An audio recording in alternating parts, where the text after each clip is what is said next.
It had been a tight race, a battle of ideals pitted between populism and progress.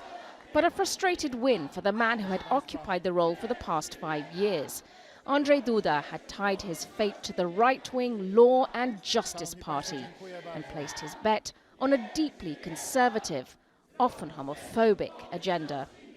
Still, he attempted a positive spin on the outcome. The result is better by far than the one from 5 years ago with 10 other candidates. Thank you very much for your support, but first and foremost, I would like to thank my compatriots for the turnout, for this massive participation in the election.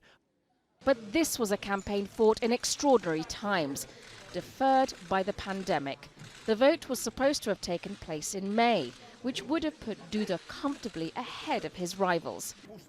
Instead, the delay allowed for his strongest rival, Rafał Trzaskowski, to throw his hat in the ring. A pro-EU centrist and the mayor of Warsaw, whose liberal views have at times put him at odds with the country's influential Roman Catholic clerics.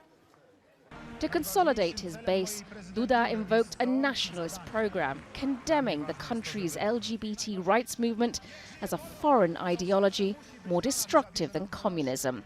And under his watch made constitutional reforms that put the independence of the country's judiciary at stake by giving politicians the power to fire judges if they disagreed with their legal decisions. A move that strained Poland's relations with the European Union, who saw it as an assault on Poland's and the bloc's own legal system. But Andrzej Duda also had international supporters who chimed with his populist tactics, perhaps hoping an endorsement from the US president just ahead of the election would boost his voting base. He's doing a terrific job. The people of Poland think the world of him. And, by the way, Mrs. Duda, who's a terrific woman who we've gotten to know also through our various travels and meetings.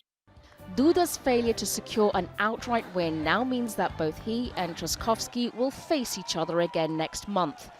But what won't be clear is if it will bring to an end Poland's bitterly divided politics. Sonia, Gallego, Jazeera.